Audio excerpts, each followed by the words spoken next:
আচ্ছা, একটা মানুষের প্রতিদিনের ডিউটি যদি হয় ২৪ ঘন্টা, কোনো ছুটি না থাকে আর মাস শেষে কোনো বেতন না পাওয়া যায়, তাহলে কেমন হয়? অবাস্তব মনে হচ্ছে, তাই না? কিন্তু এটাই আমাদের চারপাশের সাধারণ গৃহিণী কিংবা হোমমেকারের বাস্তব জীবন। আসসালামু আলাইকুম, সবাইকে স্বাগত জানাই আজকের ভিডিওতে। আশা করছি যে যেখান থেকে দেখছেন সবাই খুব ভালো আছেন, সুস্থ আছেন এবং নিরাপদে আছেন। সবার প্রতি অনেক অনেক দোয়া ও ভালোবাসা জানিয়ে আজকে ভিডিও শুরু করছি। সকালের নাস্তায় রুটির সাথে খাওয়ার জন্য একটু সবজি ডাল রান্না করছি। তো এই যে আমি কিন্তু সবজিগুলোকে কেটে নিয়েছি। এখানে চিচিঙ্গা আছে, তো একটুখানি পেঁয়াজ রসুন ভেজে এর মধ্যে আমি কুচানো সবজি দিয়ে দিয়েছি। তারপরে একটু সামান্য হলুদ দিব আর জিরার গুঁড়া আর সামান্য একটা দুইটা কাঁচামরিচ। তো এইভাবে করে আমি মাঝে মাঝে সবজি ভাজি করি। এখানে এই যে চিচিঙ্গা, এর বদলে দেখা যায় অনেক সময় পটল বা অন্য কোনো সবজিও দেওয়া যেতে পারে। তো এইভাবে করে একটু ডাল সবজি একসাথে করে ভাজি করলে রুটি পরোটার সাথে খেতে ভালোই লাগে সকালের নাস্তায়। তো এই যে আমি কিন্তু ডালগুলোকে একটু ভিজিয়ে রেখেছিলাম। তো এখন এইভাবে একটু নাড়াচাড়া করে সামান্য পানি দিয়ে ঢাকনা দিয়ে আর কি রান্নাটা করে নিব। একদিকে এটা রান্না হতে থাকবে, অন্যদিকে আমি রুটিগুলো একটু ভেজে নিব। আমার সকালটা শুরু হয় এইভাবেই, ব্যস্ততা দিয়েই। আসলে শুধু আমার না, প্রতিটা গৃহিণীর সকালটা শুরু হয় ব্যস্ততা দিয়ে। তো এই যে আমরা প্রতিদিন একই ডিউটি করি, ২৪ ঘন্টা ডিউটি করি, কোনো ছুটি নেই, তারপরে মাস শেষে কোনো বেতনও নাই। তাহলে আমাদের এই যে কাজের যে একটা স্বীকৃতি, সেটাও যদি না পাওয়া যায় তাহলে তো অনেক বেশি কষ্ট হয়, তাই না? মাস শেষে যখন সবাই কাজের একটা সম্মানী পায়, তখন কিন্তু তার কাছে আলাদা একটা শান্তি অনুভব হয়। এই যে সারা মাসের কষ্টটা দূর হয়ে যায়। তো আমাদের হোম মেকারের বেলায় কিন্তু এটা হয় না, কারণ আমরা ওই যে মাস শেষে কোনো স্যালারি পাই না।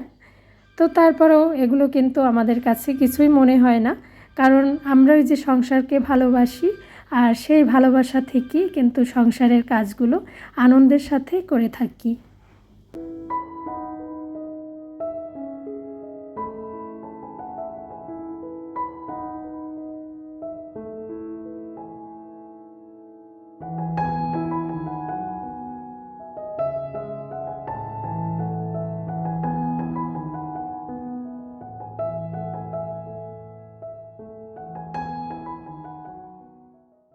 আজকে সকালের ওয়েদারটা ছিল একেবারে মেঘাচ্ছন্ন, সেই সাথে ঘরের মধ্যেও একদম অন্ধকার অন্ধকার মনে হচ্ছে, যেহেতু বাইরে কোনো আলো নেই তেমন একটা।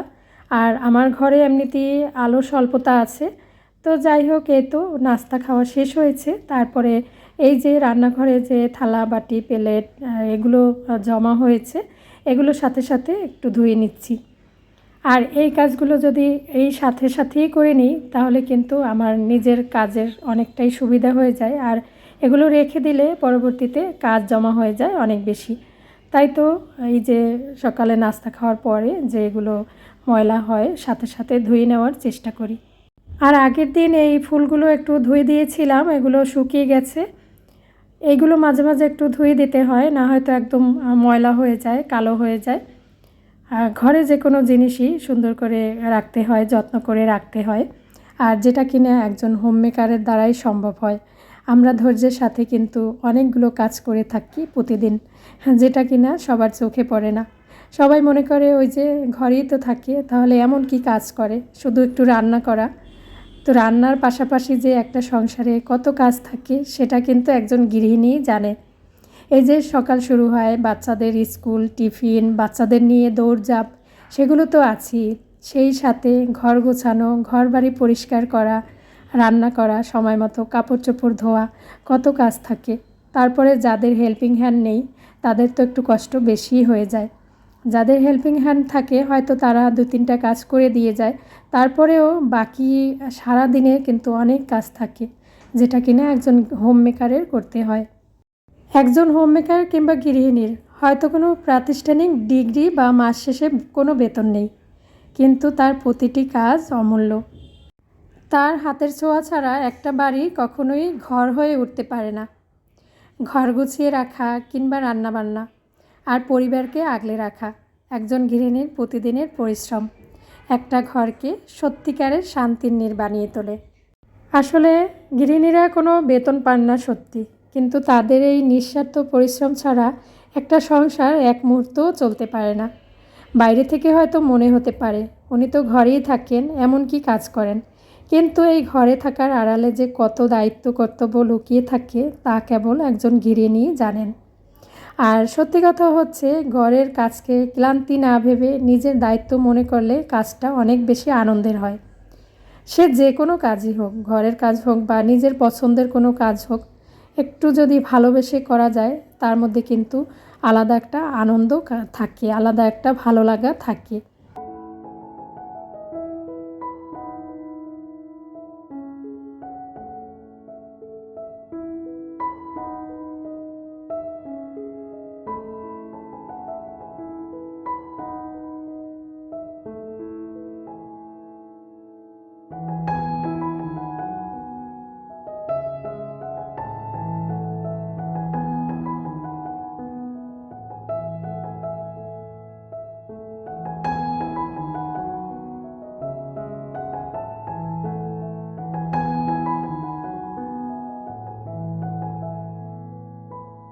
সারাদিনের ক্লান্তি শেষে ঘরে ফিরে যদি দেখেন ঘরের চারপাশটা অগোছালো, তবে মনটাও কিন্তু খিটখিটে হয়ে যায়, তাই না? কারণ আমাদের চারপাশের পরিবেশ সরাসরি আমাদের মনের উপর প্রভাব ফেলে। একটি পরিষ্কার ও গোছানো ঘর চোখের সামনে থাকা মানেই মন শান্ত হয়ে যাওয়া। পরিষ্কার পরিচ্ছন্ন ঘর আর পুষ্টিকর খাবার শুধু মন ভালো রাখে না, পুরো পরিবারের স্বাস্থ্য ভালো রাখে। তো বন্ধুরা, এতক্ষণ ধৈর্য ধরে কে কে আছেন আমার সাথে জানি না, যারা আছেন তাদের সবাইকে জানাই অসংখ্য ধন্যবাদ। যারা কিনা সবসময় আমাকে লাইক কমেন্ট করে নতুন একটি ভিডিও বানাতে উৎসাহিত করেন, তাদের প্রতি আমি অনেক অনেক কৃতজ্ঞ। মন থেকে তাদের জন্য অনেক অনেক ভালোবাসা, অনেক অনেক দোয়া রইল। সত্যি কথা বলতে আপনাদের সুন্দর একটা কমেন্ট নতুন একটি ভিডিও বানাতে অনেক বেশি উৎসাহিত করে। আর সবসময় আপনাদের কমেন্টগুলোকে অনেক বেশি মিস করি, আপনাদের কমেন্টগুলো পড়লে অনেক বেশি ভালো লাগে, আর আপনাদের কমেন্টের অপেক্ষায় থাকি সব সময়।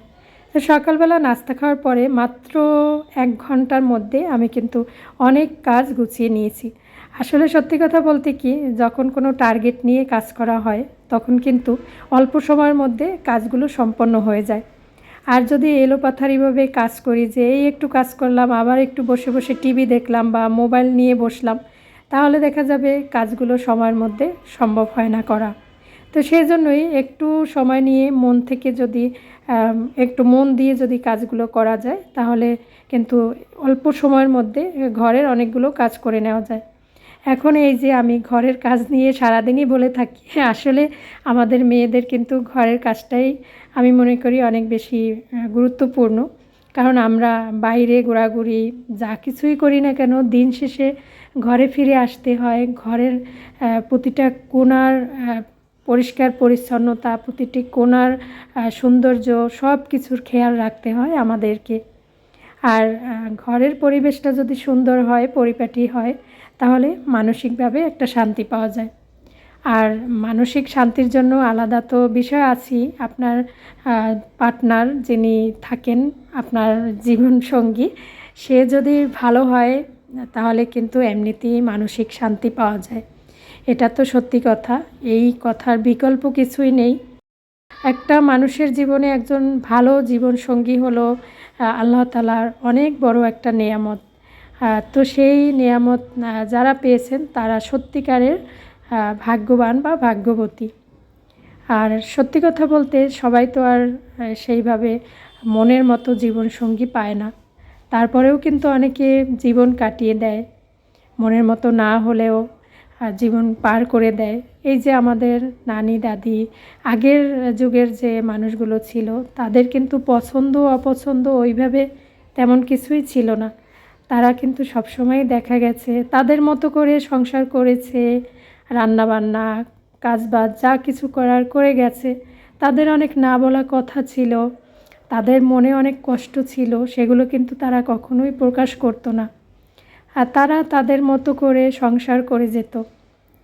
তো এই যুগে এসে আমরা কিন্তু অনেকটাই সচেতন। আমরা কিন্তু আমাদের চাওয়া পাওয়ার মধ্যে একটা হিসেব খুঁজে বেড়াই। তারপরে আমরা কিন্তু বুঝতে পারি যে কে আমাকে অবহেলা করলো, কে আমাকে অসম্মান করলো। এগুলো কিন্তু আমাদের মনকে নাড়া দেয়। আর সেই দিক থেকে যদি সত্যিকারের একজন জীবনসঙ্গী পাশে থাকে, তাহলে কিন্তু জীবনটা অনেক বেশি সুন্দর হয়।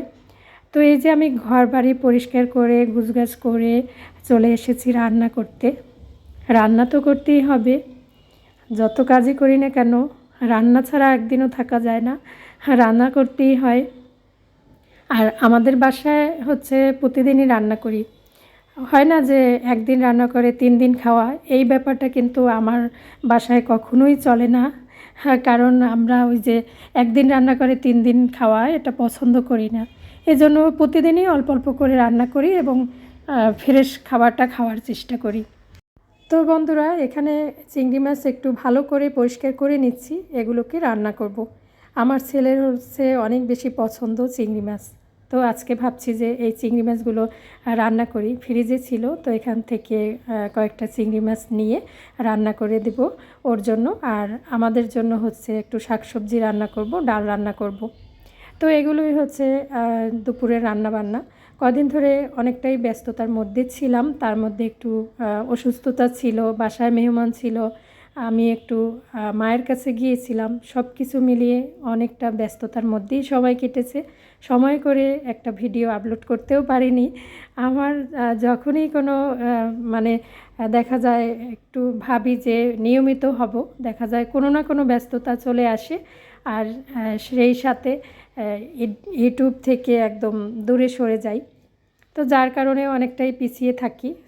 তারপরও দেখি, চেষ্টা করে যাই, যতটা সম্ভব চেষ্টা করা যায় সেটাই করছি। শত ব্যস্ততার মাঝেও এই যে নিজের ভালো লাগার কাজটা একটু সময় দেই।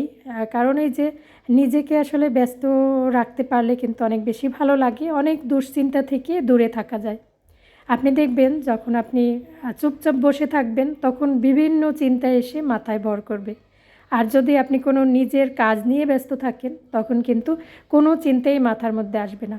চিন্তা শুধু এইটাই আসবে যে আমার এই কাজটা কতটুকু ভালো করা যায়, আমার এই কাজটা কখন শেষ করা যায়। এই নিজের কাজের মধ্যেই একটা মন চলে আসে, অন্য কোনো মন আর থাকে না যে ওই চিন্তা করব, সেই চিন্তা করব।